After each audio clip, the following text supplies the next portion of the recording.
அமைச்சருமா இருக்கக்கூடிய பிடிஆர் பழனிவேல் தியாகராஜன் வைத்திருந்தார். ஆனால் கடந்த 5 ஆண்டுகளில் அதற்கான எந்த ஒரு நடவடிக்கையும் எடுக்கவில்லை என்று தற்பொழுது புதிய நீதி கட்சியின் சார்பில் இரட்டை இலை சின்னத்தில் போட்டியிடக்கூடிய சுந்தர்சி தற்பொழுது தேர்தல் பிரச்சாரத்தில் செய்து வருகிறார். முறையான ஒரு நடவடிக்கை என்பது மீனாட்சி அம்மன் கோயிலுக்கு இருக்கக்கூடிய பகுதியில் செய்யவில்லை. அங்கு இருக்கக்கூடிய கழிவறை கூட போதுமான அளவில் தூய்மை பணி மேற்கொள்ளவில்லை. கழிவுநீர் ஆறு போல ஓடுகிறது என்ற குற்றச்சாட்டை சுந்தர்சி வைத்துள்ளார். இன்றைய பொழுது மீனாட்சி அம்மன் திருக்கோயிலில் கொடியேற்றம் என்பது நடைபெறக்கூடிய நிலையில் மதுரை மட்டுமல்லாது அண்டை மாவட்டங்கள் அதே போல மாநிலங்களிலிருந்து ஆயிரக்கணக்கான பக்தர்கள் மீனாட்சி அம்மன் கோயிலில் குழுமி சுவாமிக்கு கொடியேற்ற நிகழ்ச்சியை வெகு விமர்சையாக நடைபெற்றதை கண்டுகளித்து தன்னுடைய இறை வழிபாட்டையும் செய்திருக்கிறார். இப்படிப்பட்ட ஒரு சூழலில் தான் மீனாட்சி அம்மன் கோயிலில் கிழக்கு வாசலில் அம்மன் சன்னதி அருகக்கூடிய டாய்லெட் அருகில் கழிவுநீர் தொட்டி என்பது முழுவதுமாக நிரம்பி வெளியேறக்கூடிய ஒரு சூழல் என்பதும் இருக்கிறது.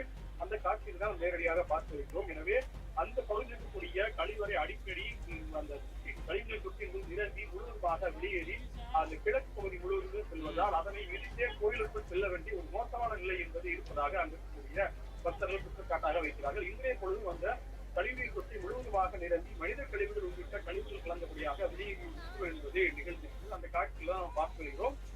மீனாட்சி அம்மன் கோயில் இன்று குடியேற்றம் நடக்கக்கூடிய நிகழ்வில் கூட இப்படி ஒரு நிகழ்வு என்பது நடைபெற்றிருப்பது பக்தர்கள் மத்தியில் ஒரு மிகப்பெரிய அளவில் ஒரு அதிர்ச்சி ஏற்படுத்தியிருக்கின்றதால் சொல்ல வேண்டும். என்றால் இதனை முறையாக பராமரிப்பு பணி என்பது மேற்கொள்ளாததே இதற்கான காரணம் என்று பார்க்கப்படுகிறது. ஏனென்றால் மதுரை மாநகராட்சி ஊழல் காரணமாக முற்றிலுமாக முடங்கி இருக்கிறது, நிறைவேற்றப்படவில்லை. எனவே மதுரை மாநகராட்சி அதிகாரிகள் கட்டுப்பாடின் கீழ் இருக்கிறது. அதிகாரிகள் முறையாக பணியை செய்வது என்பது தொய்வு என்பதிருப்பதாகவும் எதிர்கட்சிகள் தொடர்ச்சியாக குற்றச்சாட்டு வைக்கிறார்கள். தொடர்ச்சியாக 4 மாதத்துக்கு மேலாக அந்த மாநகராட்சி கூட்டம் என்பது நடைபெறாத காரணத்தால் எந்த பகுதியில் எந்த மாதிரியான பிரச்சனை இருக்கிறது, அதே போல தேர்தல் வேற வந்துவிட்டது காரணமாக அந்த தேர்தல் நடத்தை விதிமுறைகளும் அமலில் இருப்பதனால் பணிகளை முறையாக செய்ய முடியாத ஒரு சூழல் என்பதும் இருக்கிறது. இதன் காரணமாகவே இந்த மீனாட்சி அம்மன் கோயில் கிழக்கு கோபுரம் அருகே இருக்கக்கூடிய அந்த கழிவுநீர் தொட்டி என்பது அப்போது அந்த கழிவுநீர் தொட்டி என்பது அடைப்பு ஏற்பட்டு முழுவதாக வெளியேறிய சூழல் என்பது இருக்குது. நீங்களே நிறைய பார்க்கும் காட்சி என்பது அந்த கழிவுநீர் தொட்டியில் கூட அந்த பணியை மேற்கொள்ளக்கூடிய அந்த மாநகராட்சி பணியாளர்கள் எந்தவித அடிப்படை பாதுகாப்பு மாஸ்க் கைவுறை உள்ளிட்ட எந்த விதமான அடிப்படை பாதுகாப்பு உபகரணங்களின்றி மனித கழிவில் அப்படியே கைவிடக்கூடிய ஒரு சூழல் என்பது அவலநிலை என்பது இருக்கிறது. இதனை கேட்ட பொழுது முறையாக அதிகாரிகள் பதில் என்பது தெரிவிக்கவில்லை. எனவே உலக பிரசித்தி பெற்ற மீனாட்சி அம்மன் கோயில் இருக்கக்கூடிய சூழலில் முறையான ஒரு கழிவுநீர் வசதியை ஏற்படுத்த வேண்டும் என்பதை அங்கிருக்கக்கூடிய மக்களின் எதிர்பார்ப்பாகவும் இருக்கிறது. அதே போல இப்போ தற்போது நடக்கக்கூடிய சட்டமன்ற தேர்தலில் போது கூட இந்த ஒரு பிரச்சனை என்பதை தொடர்ச்சியாக எழுதி வரக்கூடிய சூழல் என்பது பார்க்க முடிகிறது. என்றால் சட்டமன்ற தேர்தல் மதுரை மத்திய தொகுதியில் இந்த மீனாட்சி அம்மன் சுந்தரேஸ்வரர் கோயில் வரக்கூடிய சூழலில் இதனை முறையாக பராமரிக்கப்படவில்லை, கழிவுநீர் வெளியேறி உள்ளிட்ட குற்றச்சாட்டுகளை புதிய நீதி கட்சியின் சார்பில் இரட்டை இலை சின்னத்தில் போட்டியிடக்கூடிய நடிகரும் இயக்குநருமான சுந்தர்சி வைத்திருக்கிறார். இதற்கு எதிர்வினையாற்றக்கூடிய அவர் என்ன கூறுகிறார் என்றால் இதனை மொத்தமாக சீரமைப்பதற்கு 7000 கோடி ரூபாய் ஆகும். எனவே அதற்கு முதற்கட்டமாக 4 கோடி ரூபாய் மதிப்பீட்டில் நிதி என்பது பெறப்பட்டு அது தேர்தல் முடிந்த பிறகாக பணி என்பது தொடங்கும். எனவே அப்பொழுது இந்த கழிவுநீர் பிரச்சனைக்கு முற்றிலுமாக தீர்வு காணப்படும் என தெரிவித்துள்ளார். ஆனாலும் கூட தற்பொழுது திருவிழா காலம் என்பதால் இன்று தொடங்கக்கூடிய திருவிழா என்பது 13 நாட்கள் என்பது நடைபெற இருக்கிறது.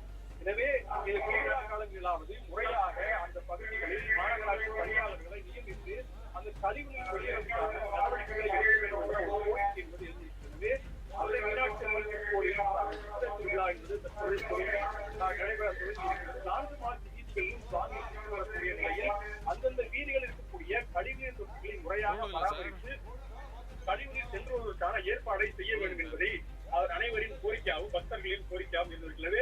மதுரை மாநகராட்சி முறையாக செயல்படுத்த வேண்டும். அதே நேரத்தில் இந்த பகுதியில் இருக்கக்கூடிய அந்த கழிவுநீர் தொட்டியை சீரமைத்து தண்ணீர் சீராக சென்று வருவதற்கான ஏற்பாடை செய்ய வேண்டும் என்ற ஒரு நிபந்தனையும் கோரிக்கையும் மக்களிடையே இருக்கிறது. அதே போன்று இப்பொழுது நடக்கக்கூடிய சித்திரை திருவிழா குறித்து பார்க்கும்போது இன்று நடைபெறக்கூடிய இந்த குடியேற்றம் என்பது வெகு விமர்சையாக மிதுநத்தில் 10:35 மணி முதல் 11 மணிக்குள்ளாக நடந்தேறியிருக்கிறது. அதனைத் தொடர்ந்து முக்கிய நிகழ்வுகள் தொடர்ச்சியாக நடைபெற இருக்கின்றன. சித்திரை திருவிழாவில் முக்கிய நிகழ்ச்சியாக பார்க்கக்கூடிய மீனாட்சி அம்மனின் பட்டாபிஷேக நிகழ்வு என்பது ஏப்ரல் 26ஆம் தேதியும் அதே போல சித்திரை நிகழ்வு என்பது 27ஆம் தேதி நடைபெறுகிறது. மீனாட்சி சித்திரை திருவிழாவில் சித்திர நிகழ்ச்சியான மீனாட்சி சுந்தரேஸ்வரர் திருக்கல்யாண வைபவம் வருகின்ற ஏப்ரல் 28ஆம் தேதியும் திருத்தேரோட்டம் என்பது 29ஆம் தேதியும் நடைபெறுகிறது. மீனாட்சி அம்மன் கோயில் சித்திரை திருவிழா என்பது தீர்த்தவாரியுடன் ஏப்ரல் 30ஆம் தேதி முடிவடைகிறது. மே 1ஆம் தேதி கள்ளழகர் வைகை ஆற்றில் எழுந்தரும் வைபவம் என்பது நடைபெறுகிறது. மதுரையை பொறுத்தவரை தேர்தல் திருவிழாவுடன் சித்திரை திருவிழாவும் சேர்ந்திருப்பதால் மதுரை மக்கள் மிகப்பெரிய அளவில் மகிழ்ச்சி அடைந்திருக்கிறார்.